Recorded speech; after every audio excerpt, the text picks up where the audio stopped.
With the holidays right around the corner, either you or the filmmaker in your life will be asking for some new gear. From lenses to batteries, cameras to storage solutions, here at B&H, we've got you covered in finding exactly what you want. So, in this video, we're going to be talking about monitors, specifically on-camera external monitors. Some may say these are overkill, others see them as an absolute necessity. But how do you know which monitor to go with? There are plenty of options across the price spectrum. Ultimately, it comes down to what your use case is and what your budget will allow. We've got 7 monitors to talk about. I'll give you the rundown on features, specs, and where some typical use cases of these monitors might be.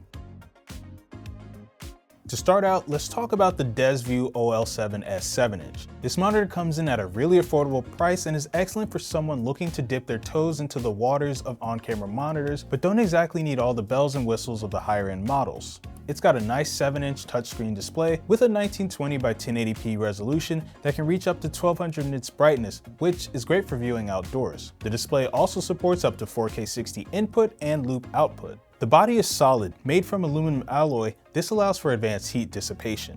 You get 3 custom shortcut keys along the top, which is really nice to see in this price range. Around the body are a host of I/O, 3G SDI, HDMI in and outputs, a 3.5mm headphone jack, USB-C PD, and 2-pin LEMO power input. So you're at no shortage of connectivity options on this monitor. Of course, once you're inside the monitor, you get a healthy amount of image monitoring tools like waveforms, zebras, and vector scopes. There's HDR and LUT support, false colors, and focus peaking tools as well. Unfortunately, there is no SD card slot. However, you can load your custom LUTs through a connection to a Mac or PC via the USB-C port.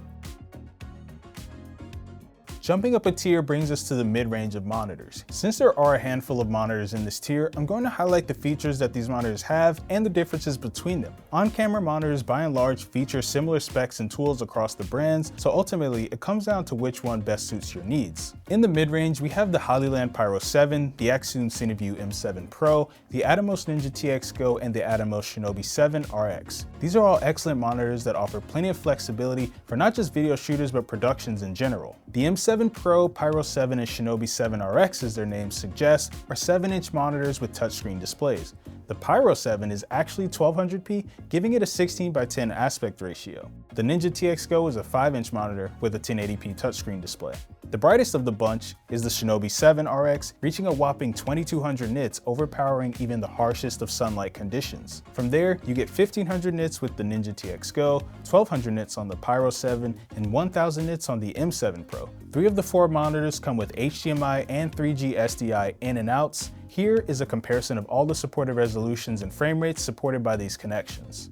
Aside from the standard monitor features, once you reach this price range, you get a couple extra things that oftentimes are bonuses for filmmakers. These are wireless video transmission and external recording. These monitors make video transmission more accessible by building the wireless functionality into the monitor. There are even companion apps that allow you to view the wireless feed from your smartphone or a tablet. So here with the Accsoon Cineview M7 Pro and the Hollyland Pyro 7, we're getting a dual-purpose transmitter and receiver. So you can send video out to prospective devices, but also you could use this monitor to receive an incoming video signal. The Atomos monitors in this lineup are natively singular purpose. The Ninja TX Go is just a transmitter, and the Shinobi 7 RX is just a receiver. The Ninja TX Go, however, has built-in Wi-Fi capabilities that feature camera-to-cloud functionality for those who need to upload to services like Dropbox, Frame.io, and supports NDI6 streaming. The Shinobi 7 RX's built-in Wi-Fi helps create the connection between the monitor and the Atomos TX wireless transmitter.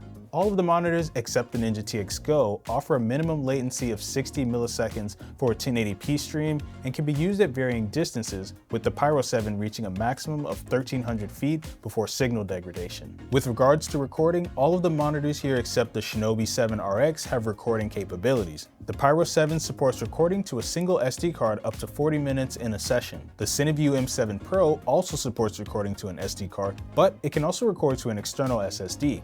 The Ninja TX Go really stands out with this feature though, being able to record to a CF Express Type B or to an external SSD via one of the dual ultra-fast USB-C ports on the back. Pair this with preloaded codecs like Apple ProRes RAW, H.265 ProRes, Avid DNX, and NDI. Much like the previous Ninja generation, this becomes a really powerful tool to have in a filmmaker's kit. Now that we've covered the low and mid-range budget options, it's time to jump into the big boy category. One of the major players in this space is Small HD. Let's start with the Small HD Cine 5. This monitor's combination of size, weight, and performance make it excellent for the pro indie filmmaker to take their monitoring gear to the next level. Sporting a 1920 by 1080p 16:9 display, the Cine 5 is ultra sharp and hits a peak brightness of 2000 nits. The display is also 10-bit and covers 100% of the DCI-P3 color spectrum. The body is comprised of anodized aluminum, and it really feels like a tank. You get a few physical controls such as a control joystick, a back button, and a touchscreen lock, which is helpful when it's freezing cold outside and you don't want to remove your gloves. Switching over to the Small HD Ultra 7 really quick, it's more of the same with some variations. The display here is 1920 by 1200 16:10 and hits a peak brightness of 2300 nits. The display is also 10-bit, covers 95% of the DCI-P3 and 98% of the Rec. 709 color spaces. The Ultra 7 also has an anodized aluminum body, but given its larger size, it's almost double the weight of the Cine 5. For video I/O on the Cine 5, you get one HDMI in, one HDMI out, one 3GI SD in, and one 3GI SD in out, both for 1080p 60 video. With the Ultra 7, you get one HDMI in, one HDMI out, but upgraded 6G SDI in and out connections for 4K 30p. As far as power I/O is concerned, both the Cine 5 and the Ultra 7 feature LEMO 2-pin connectors, one on the Cine 5 and two on the Ultra 7. Both monitors also have locking USB connectors, and the Ultra 7 has an RJ45 Ethernet port. Both ports can be used for camera control with supported RE, Sony, Canon, and Red cameras. Where Small HD products really shine is their software. Powered by PageOS, Small HD's Cine 5 and Ultra 7 give filmmakers an easy and efficient to use interface for monitoring your image. The page system works by having dedicated pages for each monitoring tool. So things like exposure, focusing, scopes, and framing all have full-size template pages with all the controls for those respective tools built inside of them.